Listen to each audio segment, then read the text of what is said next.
Assalamualaikum warahmatullahi wabarakatuh. Bismillahirrahmanirrahim. Alhamdulillahi rabbil alamin. Wassalatu wassalamu ala ashrafil anbiya'i wal mursalin wa ala alihi wa ashabihi wa man tabi'ahum bi ihsan ila yaumiddin. Bi'aunillah, biidnillah, biridhoillah. Alhamdulillah, pada kesempatan kali ini kita akan melihat kehidupan Imam Al-Ghazali tahun 1058 sampai 1111 Masehi. Nama asli Imam Al-Ghazali ialah Muhammad bin Muhammad bin Ahmad Al-Imamul Jalil Abu Hamid At-Tusi Al-Ghazali. Lahir di Tusi, daerah Khurasan, wilayah Persia, tahun 450 Hijriah atau bertepatan dengan tahun 1058 Masehi. Pekerjaan ayah Imam Al-Ghazali adalah memintal benang dan menjualnya di pasar-pasar.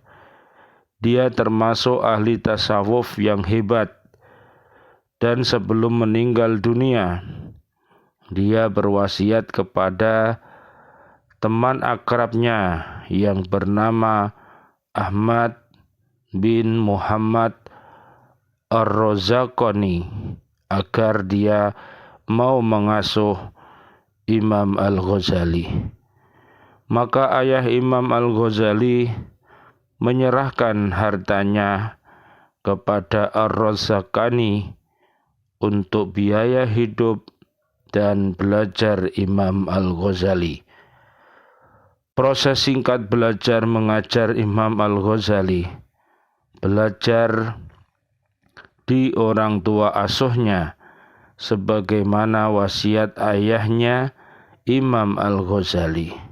Kemudian ia hijrah ke Jurjan, belajar di Abu Qasim Al-Ismaili, lalu kembali lagi ke Tusia.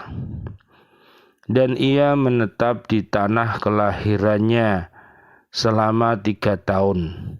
Setelah itu, ia berangkat lagi belajar ke Naisabur kepada Imam Haromen untuk mendalami ilmu tasawuf, juga kepada Abdul Malik Al-Juwaini, pengikut Imam Syafi'i, untuk belajar ilmu fikih, ilmu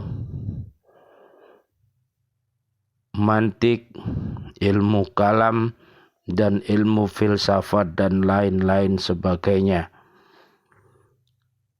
Imam Al-Juwaini wafat, ia menggembara ke daerah Baghdad pada Sultan Muluk Saljuk.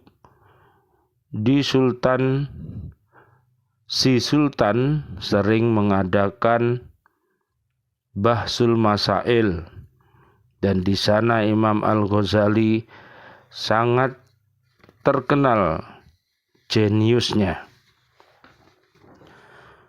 sehingga Sultan Muluk Saljuk mengangkat Imam Al-Ghazali menjadi guru besar pada madrasah Nizamiyah di Baghdad. Dari Baghdad, ia mengembara lagi ke tanah suci Mekah untuk menunaikan ibadah haji. kemudian bermukim di Damaskus selama 10 tahun.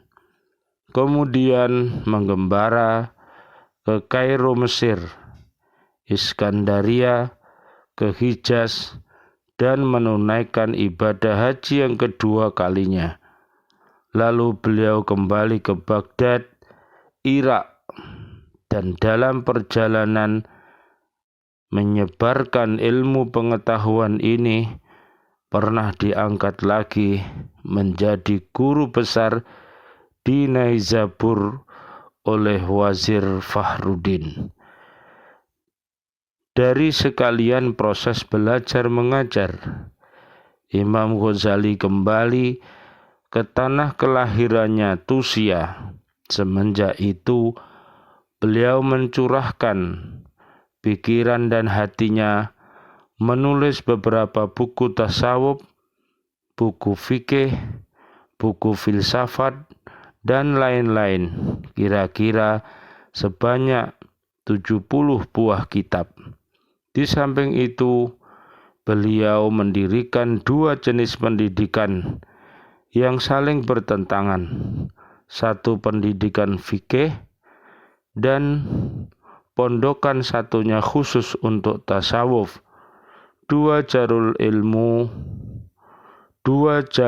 ilmu Allah tersebut disatukan dalam suatu lembaga Zohiriyah dan lembaga dalam hati beliau sendiri. Beliau wafat di kota tersebut tahun 505 Hijriah, bertepatan dengan tahun 1111 Masehi, dalam usia yang ke-55 tahun. Semoga Allah Ta'ala tetap mencurahkan rahmat kepadanya. Amin amin ya Rabbal Alamin.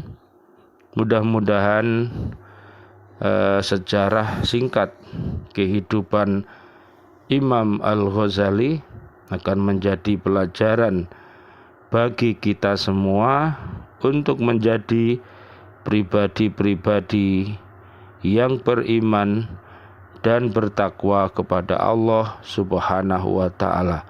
Wal afu minkum. Wassalamualaikum warahmatullahi wabarakatuh. Waalaikumsalam warahmatullahi wabarakatuh.